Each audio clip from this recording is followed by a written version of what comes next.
On avait vu dans la précédente vidéo concernant le projet photovoltaïque cette question de garantie. Les matériels proposés par Enphase sont garantis un certain nombre d'années, dépendant de l'appareil en question. Ce qui arrive souvent, c'est de se poser la question, mais où j'en suis dans la garantie, et notamment jusqu'à quand et comment vérifier que ma couverture de garantie pour les appareils que j'ai soit configurée ou soit affichée correctement. Donc l'idée en fait de cette présentation, c'est de vous expliquer comment vous pouvez trouver cette information, que ce soit pour vos appareils récents ou les plus anciens, puisque moi je tourne avec de l'ancien, mais pour le plus récent justement, on verra même une partie plus détaillée. La première chose à faire, c'est en tant qu'utilisateur lambda, quand vous êtes face à votre application, donc là en l'occurrence j'ai pris la version web, mais la version mobile est exactement la même sur votre téléphone Android ou votre téléphone Apple. Quoi qu'il en soit, sur cette version de l'application, on trouve déjà les appareils qui sont listés. Donc alors, bien sûr on trouve l'information de base qui est la consommation d'énergie, les champs PV, etc. Mais la liste des appareils est aussi affichée dans cette application. Et je vais vous montrer en fait où est-ce que vous le trouvez. Donc tout d'abord, vous avez bien sûr la vision du champ PV, donc le champ photovoltaïque. J'avais expliqué une vidéo comment l'éditer et comment le créer. Mais surtout sur la droite, en haut, on retrouve une information qui correspond à la liste système ainsi que périphérique. Donc là justement sur ce lien périphérique, ça met un petit temps à charger parce qu'il faut qu'il récupère l'intégralité de mes appareils, donc qui sont assez nombreux, mais il va charger l'intégralité des périphériques qui sont configurés dans votre écosystème. Et dans mon cas précis, on voit bien qu'on a bien l'Envoy, donc la passerelle, on a bien les 4 batteries, puisque maintenant j'en ai désormais 4, des blocs 1.2, donc les anciens. On a aussi le chargeur, on a les micro-onduleurs, donc les 39 micro-onduleurs, et voilà, donc ça me liste tous les appareils.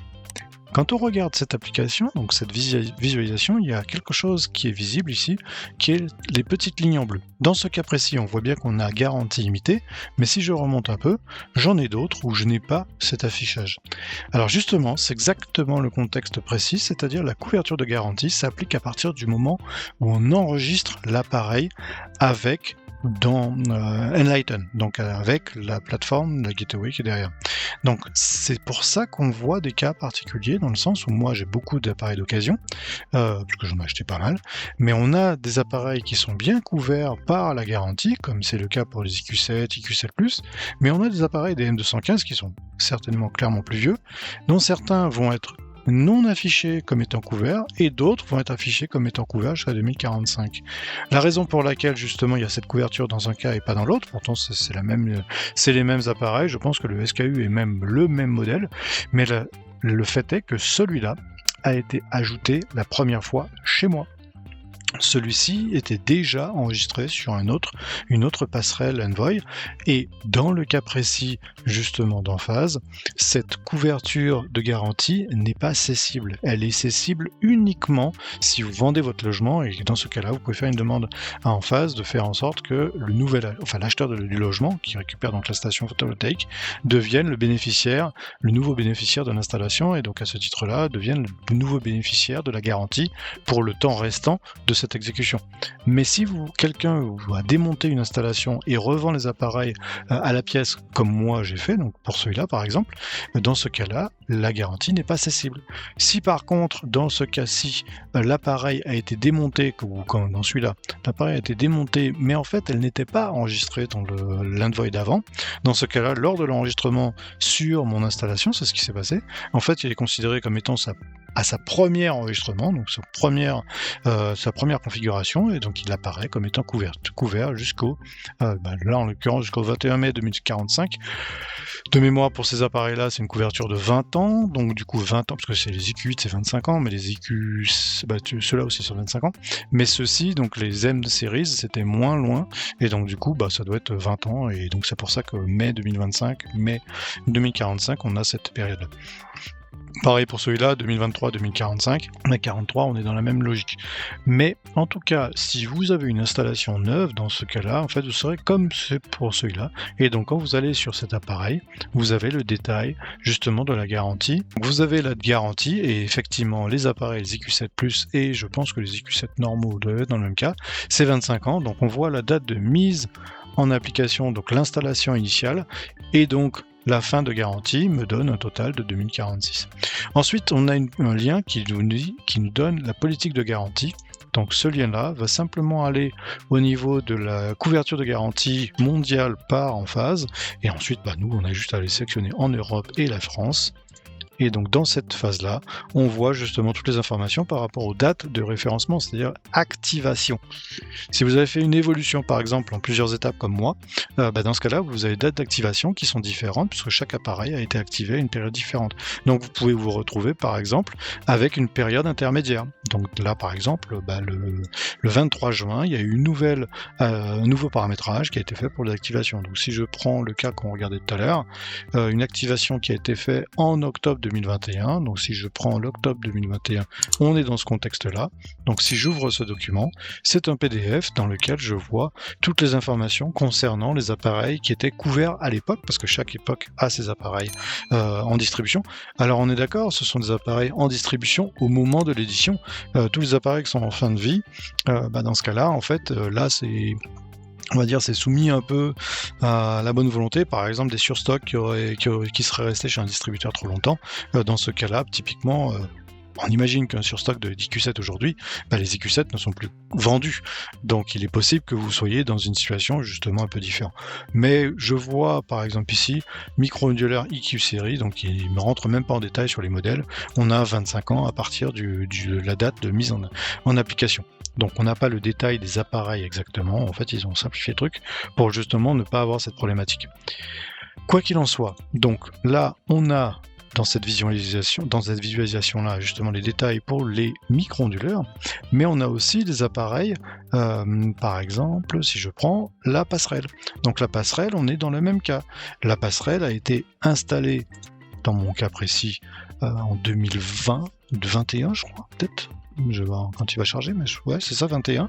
Et bien du coup, la couverture, c'est 5 ans à partir de cette date, donc elle est encore valide jusqu'à octobre de cette année. Si jamais elle claque en mois de novembre, et bien dans ce cas-là, je devrais les changer à mes frais. Donc la couverture de garantie n'est vraiment que 5 années à partir de la date d'activation. Pour le cas des batteries, donc dans cette visualisation-là, justement, moi, ce sont des anciens modèles. À ce titre-là, je n'ai pas de visualisation sur la couverture assurance. Là, il faut contacter justement le support et voir avec eux directement, mais on n'a pas la visualisation. En tout cas, pas de cette version-là. Quoi qu'il en soit, si vous avez fait installer par un professionnel, dans ce cas-là, il faudra contacter votre professionnel en cas de problème, ça c'est clair et net. Et si je continue, pareil, pour le chargeur, on n'a pas cette visualisation-là. Donc on a vraiment que la partie micro-ondulaire dans laquelle ça se met à jour et la partie Envoy. Après, il y a peut-être d'autres appareils parce que j'ai pas tous les appareils de l'écosystème non plus, donc j'ai qu'une partie. Peut-être que d'autres appareils. Mais en tout cas, dans cette visualisation-là, si vous avez cette ligne bleue, ça veut dire que vous avez le détail.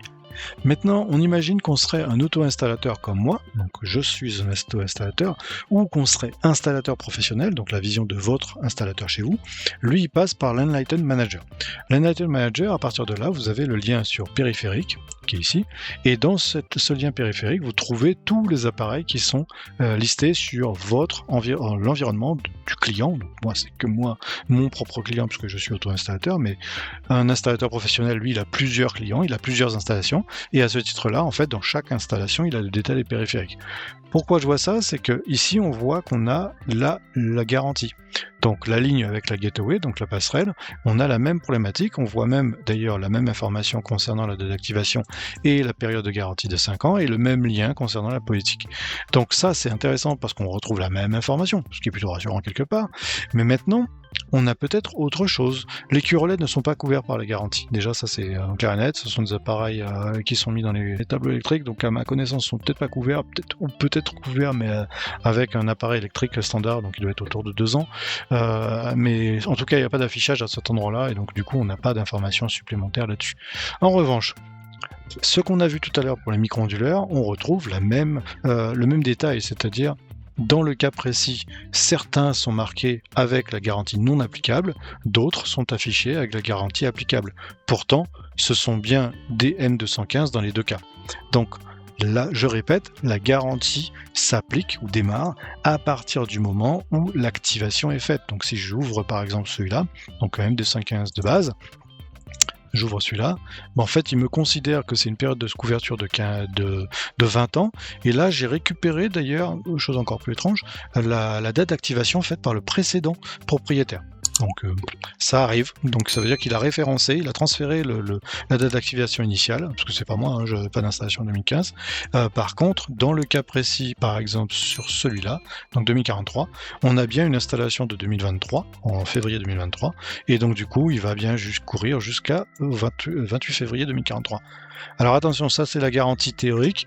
Le fait est que du M215 n'est plus distribué depuis des années, donc du coup, ça c'est, je ne sais pas très bien comment va se passer avec en face si jamais je dois remplacer ces appareils. C'est bien pour la raison pour laquelle CM Series, moi j'ai toujours un peu de spare dans mon stock, et donc du coup, si j'ai un problème physique avec un des appareils qui claque, en fait je vais prendre de mon spare, je vais pas créer un RMA, je vais pas te faire une demande de remplacement.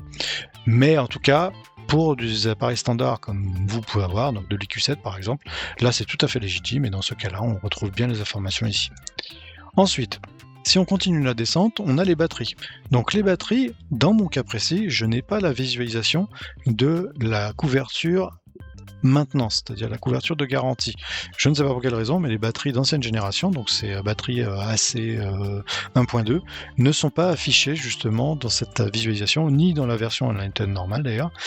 Par contre, une information supplémentaire, c'est que j'ai l'affichage du nombre de cycles. Attention, c'est le nombre de cycles depuis que vous l'avez ajouté dans votre écosystème. Par exemple, cette batterie a été ajoutée il y a quelques semaines chez moi, mais elle avait déjà vécu avant. Donc elle n'a pas 13 cycles, elle a bien plus que ça. Mais moi, dans mon environnement, elle est repartie de 0, et donc du coup, le nombre de cycles affichés dans cet écran-là est 13. Ce qui n'est pas la réalité. Donc l'affichage du nombre de cycles est à prendre avec beaucoup de pincettes suivant comment vous avez fait votre installation et comment elle est faite. Est-ce que c'est de l'installation avec de la récupération? Est-ce que c'est de l'installation avec du matériel neuf? Si c'est du matériel neuf, dans ce cas-là, le nombre de cycles est tout à fait cohérent, et c'est important pour la couverture d'assurance, parce que pour les batteries, justement, la couverture d'assurance est sur le nombre d'années, donc 15 ans, mais aussi sur le nombre de cycles. Donc du coup, je crois que c'est 6000 cycles sur les 5P. Donc du coup, vous devez faire très attention à ça, dans le sens où si vous êtes en occasion, non seulement la garantie n'est pas accessible, mais en plus le nombre de cycles en fait sera faussé parce que c'est celui qui est pris chez vous. Cette batterie-là est neuve chez moi, celle-là est neuve chez moi, par contre les deux qui sont dessus sont des batteries d'occasion. Dernier point, donc le chargeur VE. On a la même information qu'on avait tout à l'heure, c'est-à-dire qu'ici on a la date d'installation, le 16 juin, et bien on a la date de fin de garantie qui est donc le 17 ou le 16 juin. Mais 2030, puisque dans ce cas-là, c'est une couverture de 5 ans. Donc ça, c'est très intéressant à savoir, parce que dans le cas précis de votre couverture, vous avez la possibilité de savoir si votre appareil est encore couvert ou pas. Attention, pas tous les appareils sont listés, mais en tout cas une partie. Deuxième point. Quand vous devez pour X raison faire un remplacement, si vous êtes auto-installateur, si vous n'êtes pas auto-installateur, la question est soldée, vous avez ce qu'on appelle la création du RMA. Donc la création du RMA se fait à partir d'ici, et quand vous descendez dans cette fenêtre-là, donc en tant qu'auto-installateur ou en tant que professionnel, vous avez la possibilité de faire demande d'autorisation de retour matériel. C'est ça les RMA. Le RMA, c'est la possibilité de faire une demande de remplacement directement par cette plateforme. Donc là, c'est appeler le support, enfin vous allez créer en fait une demande de remplacement, et à partir de là en fait ça va déclencher tout un remplacement à travers la plateforme. Attention, ce sont des appareils qui vous seront renvoyés chez vous si vous êtes un auto-installateur.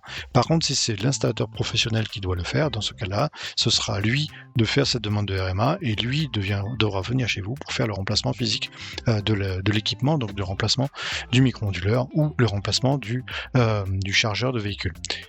Donc dernier point, pour les batteries justement récentes, les IQ batteries 5P, les Flex en tout cas, là c'est intéressant, ou le 5P normal ou 5P Flex c'est la même chose de toute façon, mais en tout cas là c'est la même chose. La 3T 10T, je pense qu'on a le même affichage, en tout cas je n'ai pas la confirmation parce que j'en ai pas, mais en tout cas ça c'est pour la 5P, sur la 5P on a la même possibilité d'y accéder. Donc ça c'est la visualisation sur l'application mobile, qui est la même navigation que pour l'application web, périphérique, on sélectionne les batteries.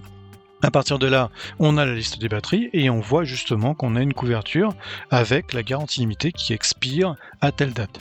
Au passage, quand on clique sur ce lien-là, on tombe sur cet écran-ci qui, lui, va me donner donc la même chose par rapport à la date de couverture d'assurance, donc en garantie, donc c'est-à-dire 15 ans, mais on a aussi donc bien 15 ans, la date d'installation de la batterie, ainsi que le nombre de cycles. Donc le nombre de cycles qui est bien une couverture de 6000 cycles, avec un comptage qui n'est pas un comptage aussi simple que l'on imagine, hein, donc c'est pas parce que vous avez chargé une fois que vous avez fait un cycle, c'est un peu plus compliqué que ça, mais en tout cas on a le tuple qui est l'information par rapport à la date d'activation dans votre écosystème, ainsi que la partie nombre de cycles qui auraient été exécutés. Donc voilà un peu ce petit retour. Je pense que c'était intéressant de faire ce point-là avec vous, parce que justement c'est une question qui se pose régulièrement et ça vous permet d'éviter de contacter votre équipe de support ou l'équipe de vos installateurs. En suivant cette vidéo, vous comprenez par vous-même comment faire pour accéder à cette information-là du moment qu'elle est disponible. Encore une fois, si c'est du vieux matériel comme moi, tout n'est pas forcément disponible. Voilà.